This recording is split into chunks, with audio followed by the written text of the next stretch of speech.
Olá pessoal, mais uma vez aí, nono degrau, módulo 9, a integração do novo funcionário. Um assunto gostoso de se falar e fundamental para ganhar conhecimento e bagagem nesse nosso curso de inicialização ao departamento pessoal. Desculpa. Nós vamos dividir em duas aulas. Aula 1, a integração do funcionário. E a 2, nós vamos falar sobre sindicato da categoria e convenção coletiva. Página 11. Tem o conteúdo abaixo, né, no portal aqui do Nubrae. Porém, eu gosto muito de ter o material em mãos, facilita a visualização, como já falei em outras aulas, e a interação. Então, é muito importante, antes de começar cada aula, verificar o conteúdo da apostila, o conteúdo no portal e absorver para que fique mais fácil o entendimento. Mas nós sempre vamos fazer tudo de novo para ficar mais fácil, para reforçar, porque esse é o nosso objetivo. Vamos lá? Página 11, primeiro parágrafo, integração do funcionário. O processo de integração do novo colaborador visa previamente adaptá-lo às normas da empresa, bem como à sua atividade laboral dentro da organização, dentro do setor onde ele vai trabalhar. Então, tem um contexto geral sobre a empresa, você vai falar as normas internas, a cultura geral da empresa, e ele vai trabalhar em um determinado setor, tem lá a hierarquia, o EPI que usa, vai ter tudo por setor minucioso, então você precisa entender a visão geral para passar para ele, um contexto geral, e passar para ele uma questão reservada no setor que ele vai trabalhar, ok? A integração consiste em uma fala, um ditado muito popular que diz: o combinado não é caro, não é? Eu não sabia porque eu falei, está documentado que eu falei. Ah, eu não sabia. Então, justamente ele não sabia porque você não falou. Então, nós sempre temos que chegar à frente de qualquer ponto de interrogação que venha transferir a culpa por uma ausência de informação. Pura verdade, né? O combinado não é caro. Quando a empresa tem o processo de integração, nele se é explicado as normas internas da empresa, o que objetiva o novo funcionário adaptar-se às normas já conhecida e praticada por todo o quadro de colaboradores. Existe uma norma, seguida, às vezes nem 100%, porque sempre tem, né, um carocinho no angu do feijão. Mas quando o colaborador novo entra, ele já tem que entender que existe uma norma que é seguida pelos antigos colaboradores, funcionários, e para ele não se sentir perdido. E não vai ter colaborador que vai ensinar para ele. Ele vai ter que dar os pulos dele, ou se virar, e às vezes vai ter um que vai dar uma pincelada, mas sempre vai ficar algo para trás. Então é fundamental o processo de integração. Não importa que seja pequena a empresa, tenha 2 funcionários, só tem um e vai contratar mais um. Eram 2, foi um, vai entrar um no lugar. Passe aquilo que você espera, o que você gosta, o que é permitido, o que não é permitido, deixe muito claro para o novo colaborador. No processo de integração, o novo funcionário toma conhecimento quanto à política de segurança, onde são abordados quanto à utilização de equipamento de proteção individual, bem como o uso de uniforme. Então, pega o PCMSO, o setor é o setor de limpeza de uma determinada peça que é feita. Aqui você vai ter uniforme, você vai ter que usar luva, você vai já entrega tudo, já cria um documento de entrega de EPI, cria um documento de entrega de uniforme, com tudo escrito, bem clarinho. Tem um documento que se chama na NR1, que se chama Ordem de Serviço. Seria muito bom que as empresas adaptassem essa norma regulamentadora, a Ordem de Serviço número 1, e dizer ali como um documento quais são as atividades do funcionário dentro daquele setor, dentro da empresa, os EPI que ele tem que usar.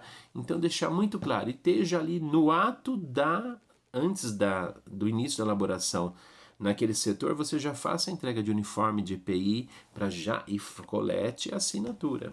Tá? Então, o processo de integração tem toda uma cartilhazinha, uma apostila, não sei, você faz uma aula em PowerPoint, não sei, fez a aula, faz ele assinar o documento de integração e o que ele viu na integração. Isso é muito bom. Vamos pecar pelo excesso. Também é passado para o funcionário quanto às etapas no seu trabalho junto ao setor, como eu falei, NR, né? Ou a instrução de trabalho para o setor onde ele vai trabalhar.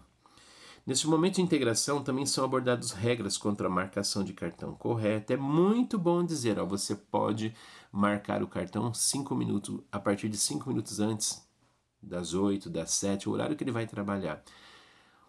Você já tem que estar no setor assim que der 7 horas, então marque 5 minutos antes, mas o momento da elaboração você já tem que estar no setor, porque às vezes é um setor grande, espera tocar a sirene ou dar 7 horas e a pessoa vai se locomover até o local, vai colocar uma luva, vai... Então, deixe muito claro isso. Não marcou o cartão, sobre advertências por ausência de marcação. Então, eu vou te corrigir verbalmente a primeira vez, a segunda eu vou te advertir. Então, isso é muito bom deixar claro, porque o combinado não é caro. Você vai deixar bem claro que se ele errar, se ele falhar, ele vai ser advertido verbalmente uma vez, por escrito, e vai documentando. Neste momento de integração também são abordadas regras quanto à marcação correta do cartão de pontos, obrigatoriedade, a apresentação de atestados médicos, justificativas de ausência, sem justificativa, punições, horário de entrada, intervalo para almoço, horário de saída e horas extras. Funcionário faltou, não trouxe atestado. Fala, se você faltar sem atestado, eu vou te dar uma punição, vou te dar uma suspensão de um dia. Eu estou pagando com a mesma moeda. Suspensão pela ausência laboral sem justificativa hábil no dia tal. Faltou o atestado de 4 horas, não voltou a trabalhar. Porque eu não estava bem. Ok, vai ser descontado aquele montante. Faltou porque foi ao médico, não avisou para ninguém. Falou, você está mal, não vai vir trabalhar? Comunica teu encarregado, entre em contato com a empresa, dá uma satisfação, deixe muito claro como isso vai fazer. Vai passar por uma consulta médica?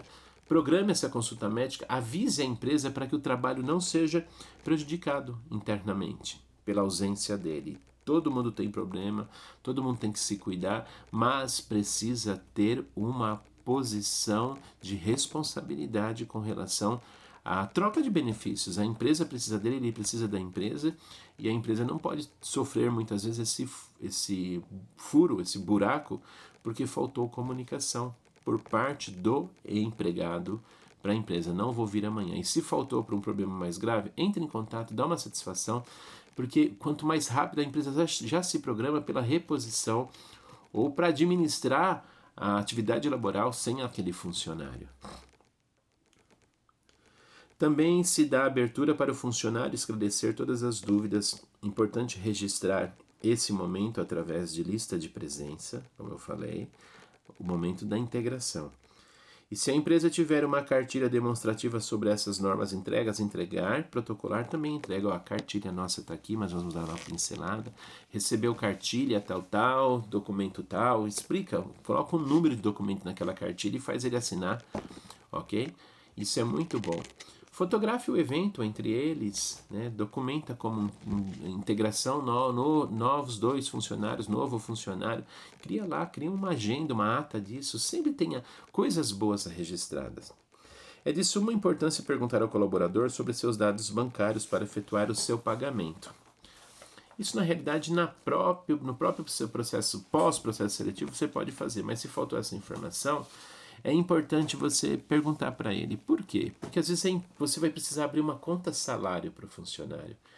E você não pode dizer para ele, você tem que ter conta num determinado banco. Ele tem aquela conta, mas ele está com problema na conta corrente dele. Ele tem uma dívida anterior, oriunda do seu tempo de ausência de elaboração. E todo o dinheiro que entrar naquela conta, o banco vai tirar. Então, seja humano o máximo, né, com ele, como digo, desculpa, essa seria uma atividade para recursos humanos, mas aí a empresa só tem um departamento pessoal, é ele que se encarrega de fazer isso. Chega lá, pergunta, então abre uma conta salário, então nós vamos depositar nessa conta salário, porque ele vai falar, se você depositar no banco X, onde eu tenho conta, eu tenho uma dívida anterior, então todo dinheiro que entrar o banco vai pegar. Conversa isso com ele, porque senão ele vai trabalhar às vezes 10 meses, 1 ano só para pagar banco e a pessoa não consegue sobreviver. Depois ele faz uma negociação lá. De repente você tem condição de fazer o pagamento em dinheiro. Colete, assinatura, bonitinho, bem claro, diga que foi em dinheiro. mas preferencial que exista uma transição bancária, porque é um documento a mais. Existe o CISPAG, pagamentos, né? Podemos entender isso um pouquinho mais na frente, que é fundamental ter também para que seja documentado que aquele valor que ele recebeu foi um CISPAG pagamento, um sistema de pagamento para direto para funcionários. Os bancos todos têm isso. Por quê? Porque é mais um comprobatório de que o pagamento foi feito de forma correta e diz respeito àquilo lá, a salário, a férias, a rescisão. Hoje em dia existe o Pix, a TED é cara, o Pix agora também ele é taxativo, então quando se trata de empresa para pessoa física, quando sai da empresa para pessoa física tem taxa, então às vezes é legal você ter esse compromisso de sistema de pagamento, fala com o teu gerente bancário, né? Pede para a pessoa da esfera administrativa conversar, porque às vezes são vários funcionários e você tem uma economia significativa se você tiver um sistema de pagamento de salários. Ao invés de um Pix ou uma TED. Depois a gente vai conhecer isso em departamento financeiro. Faz esse curso lá com a gente. Nós estamos já em construção e em liberação para novas turmas. Alguns já estão inscritos, então de repente você fica uma próxima turma. Mas é importante ter essas bagagens excelentes para o conhecimento e para o currículo. É fundamental ter um procedimento de integração documentado com coleta de assinaturas, pois isso torna-se um auxílio em qualquer caso de passivo trabalhista que veremos mais à frente. Passivo trabalhista é processo trabalhista, é aquilo que o funcionário vai exigir, que não recebeu, que não teve auxílio enquanto laborava. Então, tudo documente, não importa se você é muito amigo, se é parente, documenta. Empresa é empresa, empresa, o único coração da empresa é o empresário, mas ele bate em favor de fazer a empresa fluir. E existem normas para isso. Então não fuja, não saia da casinha. Empresa é empresa, CNPJ é CNPJ, pessoa física é pessoa física. Então não misture as coisas. Faça a coisa como tem que ser feito. Documente tudo. Encerrando, este procedimento de integração é favorável para qualquer aborrecimento futuro, onde o colaborador justifique um erro por falta de informação. Então, de repente, você tem um processo de integração e fazendo uma integração gera uma dúvida de um novo funcionário que você percebe, puxa, é verdade, não está aqui. Atualize a sua integração. Não importa que a empresa seja pequena, que tenha um funcionário. 2, faça a integração, faça esse processo de transparência. Você vai perder meia horinha ou uma horinha que seja. Converse. Se vai ser uma contratação em massa com muitos, faz com todo mundo, mas deixa muito claro, tem essa cultura de ter um processo de integração. Vamos fazer o questionário. E vamos partir para a segunda aula. Vamos falar sobre sindicato da categoria e convenção coletiva. Vamos absorver conhecimento. Um abraço.